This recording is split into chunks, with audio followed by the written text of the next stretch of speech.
चल तो दिए हैं कुव्वतों का हाथ थाम कर, चल तो दिए हैं कुव्वतों का हाथ थाम कर, देखेंगे रह गुजर हमें ले जाएगी किधर, देखेंगे रह गुजर हमें ले जाएगी किधर। ढल के भी रोज उगते हैं मानिंद शम्स हम, ढल के भी रोज उगते हैं मानिंद शम्स हम, रुकते न एक लम्हे को भी हार मान कर, रुकते न एक लम्हे को भी हार मान कर, यकलफ्त मंजिलें लगी आकर गले तभी, यकलफ्त मंजिलें लगी आकर गले तभी, गर्दिश ने जब कभी हमें फेंका उछाल कर, गर्दिश ने जब कभी हमें फेंका उछाल कर। आप सभी साहित्य साधकों, कला प्रेमियों, सुधीजनों का मैं ऋतु अस्थाना रूही फरीदाबादी सृजिका रचना संसार की संस्थापिका एवं अध्यक्ष तहे दिल से स्वागत, वंदन और अभिनंदन करती हूँ। आज फिर कला एवं साहित्य साधकों से चर्चा के कार्यक्रम में मैं आपके सामने लाई हूँ एक फरीदाबाद की एक बहुत ही जानी मानी हस्ती प्रीति ढींगरा जी से, जो एक एजुकेटर हैं, बहुत ही अच्छी मेंटल कोच हैं। तो आइए उनसे मिलाती हूँ मैं और जानते हैं कि कला और मेंटल हेल्थ दोनों साथ में मिलके क्या कमाल कर सकते हैं। आइए प्रीति जी, स्वागत है आपका। थैंक यू सो मच ऋतु जी, और सभी का आभार, सभी का अभिनंदन इस प्लेटफॉर्म पे। और कितनी खूबसूरती से आपने शुरू किया इस प्रोग्राम का, और जैसे आपने इतना सुंदर शेर सुनाया इस प्रोग्राम के लिए, और specially when I talk about mental health, तो मैं सिर्फ अपनी ऑडियंस को इन शब्दों के माध्यम से कहना चाहूंगी, तुम अपना रंजो गम, अपनी परेशानी मुझे दे दो। क्या बात, तुम्हें गम की कसम, इस दिल की निगहबानी मुझे दे दो। बहुत सुंदर। मैं देखूं तो सही दुनिया तुम्हें कैसे सताती है, क्या बात, मैं देखूं तो सही दुनिया तुम्हें कैसे सताती है। थोड़े दिन के लिए इस दिल की निगहबानी मुझे दे दो। बहुत बढ़िया। तुम अपना रंजो गम, बहुत अपनी परेशानी मुझे दे दो। बहुत बढ़िया, बहुत बहुत स्वागत है। तो काउंसलिंग इज दैट ओनली ऋतु जी, कि हम अपने आप को इतना एम्पावर करें, और काउंसलर्स का काम ही यही है कि अपने क्लाइंट को एम्पावर करना। So this is what I do. और बहुत छोटे से शहर भिवानी से मैं बिलोंग करती हूँ, और मासेस के बीच में रही हूँ, और गवर्नमेंट स्कूल से पढ़ी हूँ। तो हर एक तरीके के, जिसको कहते हैं, हर तरीके के इंसान को देखा है, छोटे बड़े हर तरीके के, हर एक क्लासेस से मासेस से सबके साथ जुड़ी हूँ। और लोगों को सुबह से जागने से लेकर रात को सोने तक अलग अलग उलझनों में उलझे देखा है। बिल्कुल। तो बस मकसद यही है कि सुबह से लेकर रात तक एक सुकून से जी पाए, तो उसके बारे में बात करते हैं। बिल्कुल सही, बिल्कुल सही, बिल्कुल सही। तो मैं, आपने बता ही दिया जो मैं पूछना चाह रही थी कि आप अपने बारे में कुछ बताएं। तो मेरा अगला क्वेश्चन है कि क्या आप मानती हैं कि हर इंसान अपनी जिंदगी का मेन कैरेक्टर होता है? बिल्कुल, इसमें तो कोई दो राय ही नहीं है कि हम अपनी लाइफ के खुद हीरो हैं। सबसे बड़े हीरो एक्चुअली हम अपनी लाइफ के ही होते हैं। लेकिन माने तो क्योंकि अक्सर हम दूसरों के हाथ में अपनी ज्यादा पावर दे देते हैं और खुद को कहीं ना कहीं कमजोर समझने लग जाते हैं। बट जैसा आपने कहा कि हम अपनी लाइफ के हीरो रहें और समझते रहें, बिल्कुल इस चीज का एक्सेप्टेंस होना बहुत इम्पोर्टेंट है। तो हम अपने और कंट्रोल अपने हाथ में लेना। बिल्कुल, एक्चुअली तो यही बात है। बिल्कुल। और अगला सवाल ये है कि जैसे लिटरेचर में जो इंटरनल कॉन्फ्लिक्ट्स होते हैं, मतलब जो इंटरनल कॉन्फ्लिक्ट्स है, तो क्या हम लिटरेचर के थ्रू उन्हें निकाल सकते हैं या कुछ उनका वेंट आउट हो सकता है? ये आप देखिए, आप मुझे कोई भी एक एग्जांपल दीजिए, कोई भी आपका जो मन पसंदीदा लिटरेचर, जो साहित्य में आपको लगता है कि ये बहुत अच्छा। अब मैं तो ऑनेस्टली स्पीकिंग, दो I am literature teaching English also, तो लिटरेचर में जब हम किसी भी एक छोटी सी कहानी की भी बात करते हैं, अगर हम हिंदी साहित्य की बात करें, आप देखिए मुंशी प्रेमचंद जी की कोई भी कथा सुनते हैं, कोई भी कहानी, तो कितनी कहानियों में हेल्पलेसनेस फील होती है। या हम अमृता प्रीतम जी को सुनते हैं, तो उसमें भी नारी की जहाँ पर अंदर की कश्मकश है, तो एकदम से दिखती है वो। तो मुझे तो ऐसा लगता है कि हाँ बिल्कुल, जो आपके कलम से निकलता है, हाँ, कलम से या आर्ट के किसी भी फॉर्म से, मन से निकलती है वो भावनाएं। जी बिल्कुल बिल्कुल। वैसे सवाल अक्सर पूछते रहते हैं काउंसलर्स, आज मैं और एक वही चीज जो कहते हैं, मतलब इसका हम दोनों तरफ से ले सकते हैं, कॉम्प्लीमेंट्री कह सकते हैं कि कहते हैं कि दर्द क्रिएटिविटी को जन्म देता है, या फिर क्रिएटिव लोग ही दर्द में जीना चाहते हैं। तो क्या दर्द में जो लोग रहते हैं वो अच्छा क्रिएटिव कर सकते हैं, या फिर क्रिएटिव लोग को वो जोन वो पसंद होता है कि छोटी सी चीज को वो बड़ा करके कि यस अब मुझे मौका मिला है? आपको क्या लगता है? Actually it is vice versa. हाँ, वाइस वर्सा। एंड होता क्या है कि लाइफ में अगर हमारे कोई भी सेटबैक्स आते हैं, so we have different coping mechanism. हम किस तरीके से उस दौर से निकल रहे हैं। तो बहुत एक्चुअली मैं कहूँगी बहुत भाग्यशाली होते हैं वो लोग जो अपने दर्द को किसी न किसी कला में वेंट आउट कर पाते हैं। बिल्कुल। तो अगर नहीं, and this is called channelizing our energy in the right way actually. तो अब देखिए दो तरीके की चीजें, एक कि किसी ने भी जस्ट अ कॉमन बैक, कोई सेटबैक आया लाइफ में, या कोई प्रॉब्लम या कोई दर्द, कुछ भी ऐसा एपिसोड आया, और उन्होंने एक डायरेक्शन ली कि हाँ हम सेल्फ, जहां पर अपने आप को सेल्फ हार्मिंग किसी भी चीज में चले गए, जैसे आपने बोला कि ड्रिंक करने लगे या और तरीके की चीजों में, डिप्रेशन में, एंजाइटी बहुत ज्यादा है पीक पे, तो इस तरीके से। लेकिन दूसरा तरीका, उन्होंने माध्यम बनाया अपनी कला को, उन्होंने अपने मन के भावों को कहीं भी, चाहे अपने कागज पे लिखना शुरू किया या आर्ट जिस भी तरीके से, तो this is channelizing our energy, it's just that. बिल्कुल।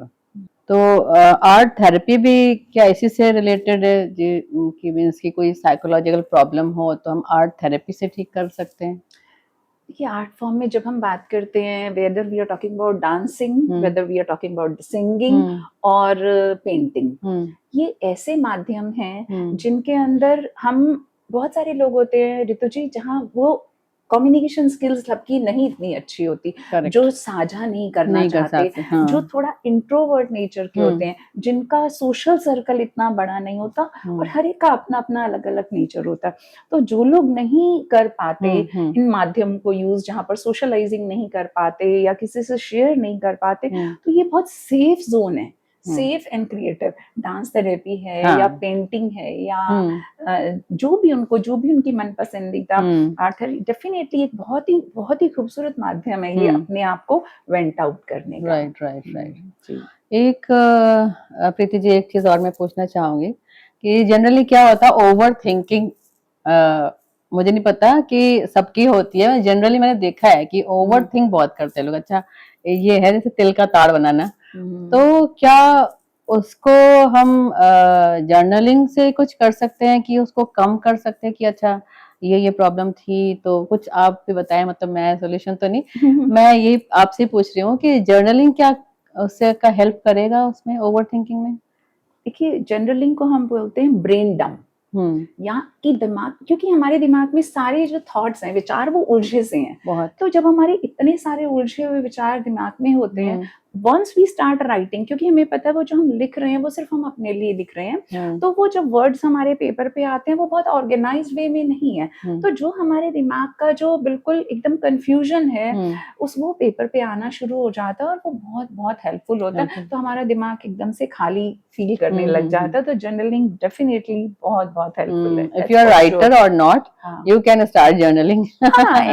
any field. It is general. We are not talking about only the people who are artists, or it's for the common man also. Actually, every day to day journaling. अगर आपको students को diary entry सिखाते हैं, बहुत जरूरी है, बहुत जरूरी है डायरी एंट्रीज दैट, और बहुत छोटी उम्र से भी बच्चे या बिल्कुल, कोई भी, पहले हर होता ही एज था। के लोग। हाँ, पहले लोग पेरेंट्स ज्यादातर प्रमोट करते थे कि रात में पूरा दिन का लिखना है, क्या अच्छा हुआ, क्या खराब हुआ, और कल मैं क्या अच्छा करूंगा। बिल्कुल बिल्कुल, तो वही ये होता तो है। बहुत ही अच्छी बात बताई आपने। हम्म, वही अब वही बात है कि मतलब हमारे इमोशंस भी रिलीज होते हैं जब हम कुछ आर्ट फॉर्म करते हैं।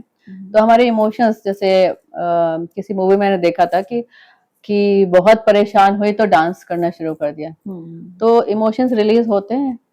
कि यहाँ पर वही बात कह रहे हैं आप, हम सेल्फ केयर की हम्म, बात करते हैं यहाँ पर कि हम जब भी, सबकी कोपिंग मैकेनिज्म अलग अलग अलग है है। ना।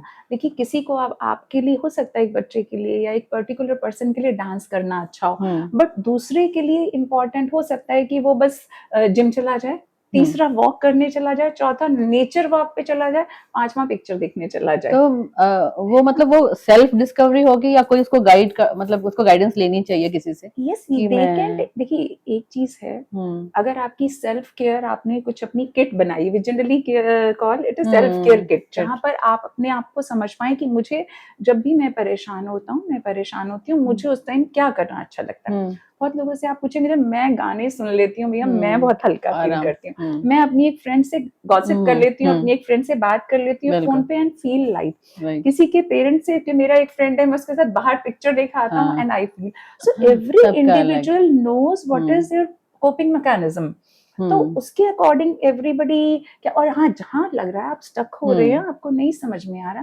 देन यू शुड टेक ऐसे केसेस हेल्प ऑफ हैं, प्रोफेशनल। मतलब हाँ, आप देखिए अभी कल ही जो केस हुआ है, किसी डॉक्टर ने सुसाइड कर लिया, आपने शायद पढ़ा हो।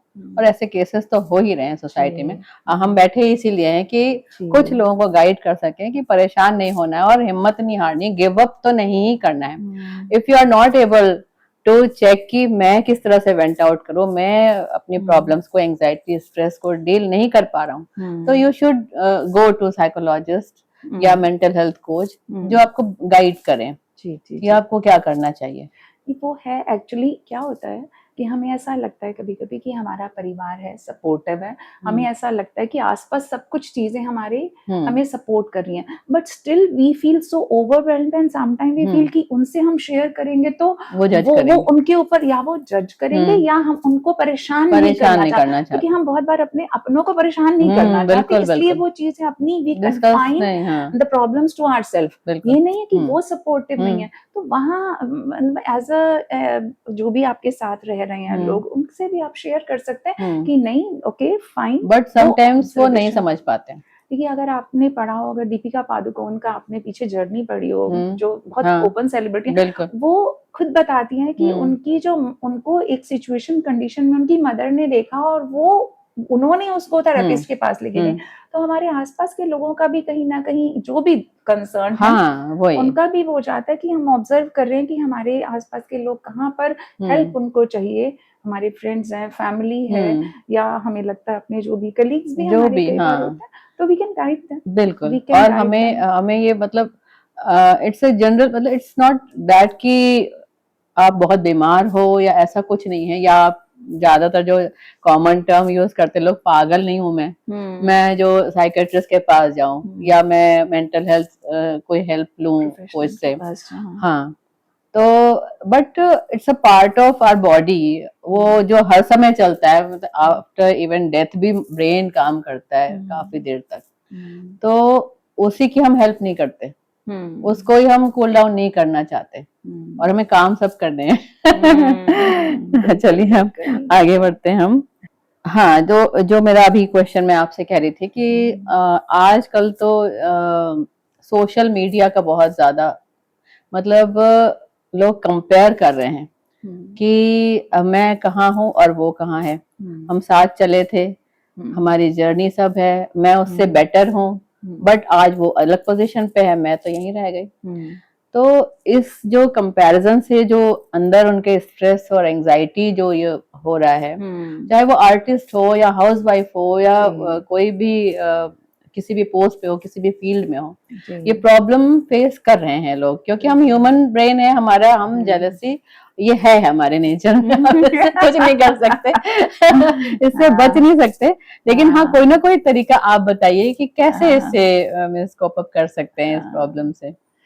देखिए ये सिर्फ मेनली तो देखिए हमें लगता है कि सोशल मीडिया से वो है, पर बरसों बरसों में अगर आप इतिहास में भी जाएंगे तो भी आपको लगेगा कि कंपैरिजन ने बहुत सारी प्रॉब्लम्स बहुत को का ज्यादा। क्रिएशन है, बहुत सारी हाँ, पूरी हिस्ट्री भरी पड़ी है हमारी इन सही, चीजों से। बिल्कुल। बट हाँ, सोशल मीडिया डेफिनेटली बहुत ज्यादा इस चीज को वो तो इंक्रीज एकदम करता है। एकदम इंस्टेंटली आ जाता हाँ, है ना उसमें। बिल्कुल बहुत इंक्रीज करता है हमारी एंजाइटी को और इस सोशल कंपैरिजन को। तो देखिए इसमें दो तीन चीजें हैं डेफिनेटली। नंबर वन, हमें अपना थोड़ा जो कहते हैं ना, हम कहते हैं जनरली हम फास्टिंग पे, हमारी ट्रेडिशनल पद्धति रही है कि हम फास्टिंग रखें, तो वो सोशल मीडिया का थोड़ा सा हमें डिजिटल एक लिमिटेशंस वहां पर, डिजिटल मीडिया को कितना हमने रखना है और कितना ना, यहाँ फास्टिंग का थोड़ा एक तो कॉन्सेप्ट देखना पड़ेगा, अपने आप को लिमिट करना पड़ेगा। इट्स नॉट अबाउट कंपैरिजन ऋतु जी। आप ये देखिए कि अभी जिस तरीके से पूरे ग्लोबल जो सिनेरियो चल रहा है, वहां कोई कंपैरिजन नहीं है, वहां कोई आपको किसी से वो नहीं है। बट यहाँ ग्लोबल सिनेरियो में भी हमें क्या लग रहा है, हम एंजाइटी, क्योंकि हम जितना ज्यादा देखते जा रहे हैं, चाहे वो न्यूज देख रहे हैं चाहे कुछ और, तो हमारा एंजाइटी बढ़ रहा है। जबकि हम अगर आप मैं देखें, आज हम आराम से अपने घर में बैठे, क्या हमारी लाइफ में उसका कुछ इम्पैक्ट है? नहीं। If we are just living in the present, कोई इम्पैक्ट है कि हमारे घर में खाना बन रहा है, अच्छी चलता है, सब चीजों की कोई कमी नहीं है। बट हम क्योंकि वो इतना ज्यादा देख रहे हैं, इतना कंज्यूम कर रहे हैं उस चीज को, वो जाता ही है ब्रेन, वो एंजाइटी हो रही है। सेम जहाँ कंपैरिजन वाली, हम जितना दूसरों को देखते रहेंगे, एंड देन प्रोफेशनल हेल्प लेना क्यों जरूरत है, और फिर अपनी कुछ ना कुछ खूबियों को, अपनी खूबियों को काम जॉट डाउन करके रखना जरूरी है कि I am good at what, right, मेरा क्या, मेरी अपनी बेस्ट वर्क ऑन यू, वो नॉट वर्क ऑन यू, हमारी होती है, हम लोग तो यूनिक फीचर है, अपनी यूनिकनेस में बिलीव रखना बहुत जरूरी है। And every individual is unique. जो वहां पहुंचा उसकी जिंदगी का मकसद कुछ अलग है, जो यहाँ आप और मैं बैठे हैं हमारी जिंदगी का मकसद कुछ अलग है, और जो यहाँ वो भी एक मकसद के साथ है, 100%। ऐसा नहीं है कि उसका मकसद कुछ नहीं है। सो हमें अपनी यूनिकनेस को पहचान के, आइडेंटिफिकेशन, तो self identity is very important, which is not the comparison, but just being the best of yourself. मैं अपने आप अपना बेस्ट वर्जन आपको बनाना है। जी, हम हैं बेस्ट वर्जन, हम हैं, बट अगर if you want to grow, जी बिल्कुल, तो खुद पे काम करना है, खुद को पॉलिश करना है। बिल्कुल, वही बात। क्योंकि मैंने देखा है कि, और ऐसा नहीं है कि हाउस वाइफ जो मैं देखती हूँ कई लोगों से, मेरी फ्रेंड्स भी हैं, तो एक ना एक, और मेरे रिलेटिव्स भी हैं, तो एक ना एक मन में कुछ रह जाता है कि लाइफ में तो कुछ किया ही नहीं। तो एक्चुअली ठीक है, घर संभालना ये है पार्ट ऑफ देयर जॉब, या ठीक है, बट समथिंग इज लैकिंग कि अब तो इस एज पे आ गई, अब तो क्या ही करूं। तो मैं तो उनको यही कहती हूँ कि आज भी अगर आप समझ रही हैं तो आज से भी शुरू कर सकते हैं। नहीं, मैं ऋतु जी, आई एम सॉरी, मैं यहाँ आपको करेक्ट करना चाहूंगी। जिसने ये कहा कि हाउस वाइफ ने कुछ नहीं किया लाइफ में और आज भी कुछ शुरू, खुद ही कहा, उन्होंने बहुत कमाल किया है। बीइंग अ हाउस वाइफ एक इतना खूबसूरत काम है, इतना सुंदर काम है, क्योंकि जब एक लेडी हाउस वाइफ होती है तो पूरा परिवार बिल्कुल रिलैक्स होता है। आप तो धोरी हो परिवार की। हाँ, आपने पूरे परिवार, क्योंकि आप घर पे हैं तो सब रिलैक्स्ड हैं। तो बट अल्टीमेटली मैं मानती हूँ, मैं आपकी बात मानती हूँ, क्योंकि मैं भी हाउस वाइफ ही हूँ, लेकिन हम एक टाइम पे कहीं ये रहता है कि हमने अर्न नहीं किया। जो मैं रिलेटिव्स की बात कर रही हूँ, जो रिलेटिव है मेरी, तो उन्होंने यही कहा कि पूरी जिंदगी मैंने काम तो बहुत किया, घर का सबको बनाया, बच्चे सब सेटल है, सब अच्छा है, बट मैंने एक पैसा भी अर्न नहीं किया। तो ये फीलिंग मतलब मुझे नहीं लगता कि ये फीलिंग सेल्फ हार्म तो करेगी ही करेगी, 100% करेगी। इवन मैंने उनको कहा कि अब आप कुकिंग में अच्छी है तो आप इसका कुछ करो, आजकल इतना सारा काम है करने को, बट ये है कि अब स्टार्ट करना इस एज पे दिक्कत होती है, और उनको कोई अप्रिशिएशन नहीं है ना। हम और आप बात कर रहे हैं, बट आप जनरली जब घर में जाएंगे, हम मिडिल क्लास फैमिली की बात करते हैं, क्योंकि मैं वहीं से आती हूँ, तो एप्रिसिएशन नहीं है। हाउस वाइफ को वो थैंकलेस जॉब है, और एक ये मन में कि अर्न क्या किया तुमने। तो ये जो सवाल है, जो उनके मतलब मुझे लगता है बहुत सारे ये हाउस वाइफ्स ही हैं जो अब बाहर आ रही हैं, कुछ लिख रही हैं, कुछ पढ़ रही, बहुत ही अच्छी बात है ये। मैंने तो ये मंच बनाया इसीलिए कि नए लोग आए और लेडीज आए, कम से कम अपने दिल का गुबार ही निकाल लें, क्योंकि अंदर कुछ ना रह जाए, जी वो बीमारियों को जन्म देता है। जी बिल्कुल। आप बताइए, मतलब कि करना चाहिए। नहीं, यहाँ देखिए मैं सिर्फ ये कहूंगी यहाँ पर थोड़ा सा हम्म, अपनी वर्थ को पहचानने वाला, पहचानना, हमारी वर्थ हाँ, कम नहीं हो जाती अगर हम्म, हमने पैसा नहीं कमाया। Hmm, we are worthy of respect, हमारी वर्थ कम नहीं हो जाती अगर किसी ने हमारी तारीफ नहीं की। हम्म, हम अपनी तारीफ, हम क्यों तारीफ के किसी के लिए मोहताज हैं? क्या हम तारीफ के मोहताज हैं, या हम किसी, हम यहाँ पर अपनी सेल्फ वर्थ को और सेल्फ अपनी वर्थ, सेल्फ एस्टीम पे यहाँ थोड़ा मुझे लगता है हाँ, काम करने की जरूरत जरूरत है। है। हाँ, this is a very let me tell you, there are not only there are many even doctors and engineers and MBAs who have studied professional, and they are sitting at home. They are not sitting at home because they think that they are not worthy and they cannot spend, they cannot earn money. They can very well earn, but उन्हें लगता है आज की तारीख में उनके परिवार को उनकी जरूरत ज्यादा है, है, और उनके हस्बैंड रिलैक्स होके बाहर अच्छे से अर्न कर सकते हैं, when he will be mentally free from the family side। तो यहाँ पर अपनी वर्थ को थोड़ा सा समझने की जरूरत है। तो इस केस में उनको हेल्प लेनी चाहिए, मेंटल हाँ, अगर वो बिल्कुल, अगर वो उन्हें ये चीज लग रहा है कि नहीं, हमें कोई तारीफ नहीं कर रहा या हमने पैसा नहीं कमाया तो हमारी जिंदगी खराब, नहीं, बिल्कुल नहीं ऐसा, क्योंकि शायद वो सिर्फ उनकी एक ये सोच है, इसी सोच पे काम करने की जरूरत है, क्योंकि उन्होंने जो कमाया है उन्हें शायद अंदाजा तक नहीं है जो उन्होंने खोया है। जो लोग बाहर पैसे भी कमा रहे हैं, जो पैसे भी कमा रहे हैं, और जो लोग फैमिली का, हाँ, बट उन्होंने उनसे भी कभी पूछेगा कि उन्होंने क्या खोया, बहुत वो बच्चों के साथ, हाँ वही है, पाने के लिए कुछ हीलिंग का पहला स्टेप क्या होता है? एक्सेप्टेंस, एक्सप्रेशन या अवेयरनेस? डेफिनेटली हीलिंग स्टार्ट ही तब होगी ऋतु जी जब सेल्फ अवेयरनेस होगी। बिल्कुल सही। जब तक सेल्फ अवेयरनेस ही नहीं होगी कि मुझे परेशान चीज कर क्या रही है, परेशान होगी, तो हीलिंग कैसी होगी? बिल्कुल नहीं तो क्या होता है, तब तक हम सेल्फ सैबोटेज में ही रहते हैं, या हम ब्लेम गेम ही खेल रहे होते हैं। हमें ये अवेयरनेस जब आती है, जैसे आपने ये हाउसवाइफ वाला एग्जांपल दिया, जिस दिन हमें ये अवेयरनेस अगर आ जाती है कि नहीं, ये हम अप्रिशिएशन की वजह से हम परेशान नहीं हो रहे क्योंकि दूसरे हमें अप्रिशिएट नहीं कर रहे, हम इस वजह से भी परेशान नहीं है क्योंकि हमने पैसा नहीं कमाया। लेकिन जब ये अवेयरनेस आती है, हमारी परेशानी की वजह तो कुछ और ही है, तो वो सेल्फ अवेयरनेस से स्टार्ट होती है। बिल्कुल, हीलिंग शुरू तभी होगी जब हम सेल्फ अवेयर होंगे, तभी आप जाके एक्सप्रेस कर पाएंगे, बता पाएंगे। बिल्कुल, जैसे मैं वो बोलती हूँ ना कि बिल्कुल आप तो ने तो बहुत सुंदर तरीके से वो सुनाया था, मैं अपनी राह में दीवार बन के बैठा हूँ, कोई रास्ते से हटा के मुझे रास्ता दे दे। तो वो दीवार जो है ये बनाई हुई तो हमारी अपनी ही है। हाँ, तो आपसे मैं अगला क्वेश्चन यही पूछने वाली थी, उसका जवाब मिल गया कि ये कविता में आप बताएं। ये एक्चुअली बहुत दिल को छूती है, क्योंकि जब कहीं लगता है कि हम दीवार आगे ना, हम अपने खुद या फिर एक और बहुत खूबसूरत सी लाइन कहती है, जंगल जंगल ढूंढ रहा है मृग अपनी कस्तूरी को, कितना मुश्किल है तय कर पाना खुद से खुद की दूरी को। बहुत बढ़िया। तो जब खुद से खुद की दूरी हमारी मिटेगी तो सेल्फ अवेयरनेस अपने आप से ही तो आएगी। बिल्कुल बिल्कुल। और बहुत ही सुंदर लगा आपसे बात करके और बहुत ही फ्रूटफुल हमारा आज का इंटरव्यू रहा। मैं चाहूंगी कि आप कुछ शब्दों में हमारे व्यूअर्स जो हैं, चाहे वो आर्टिस्ट हो, हाउसवाइफ्स हो, चाहे ऑफिस गोइंग हो, बिजनेसमैन हो, एनीवन, वो देख सकते हैं, और मैं चाहूंगी कि आप कुछ एक मैसेज उनके लिए दें कि वो कैसे लाइफ को और अच्छा सेल्फ केयर कैसे करें और कैसे पहचाने कि मैं स्ट्रेस में हूँ, तो इससे जल्दी मैं इससे छुटकारा पाऊं, जिससे कि क्योंकि अगर आप स्ट्रेस में रहेंगे तो उसकी वजह से बहुत सारी आपको प्रॉब्लम्स भी हो सकती है, डिजीजेस भी हो सकती हैं, तो वो बहुत जरूरी है। तो मैं चाहूंगी आप एक मैसेज पब्लिक को दें कि क्या करें। देखिए, जैसे हमने कहा कि शुरुआत तो सेल्फ अवेयरनेस से ही होनी है, और सेल्फ अवेयरनेस के साथ है सेल्फ केयर।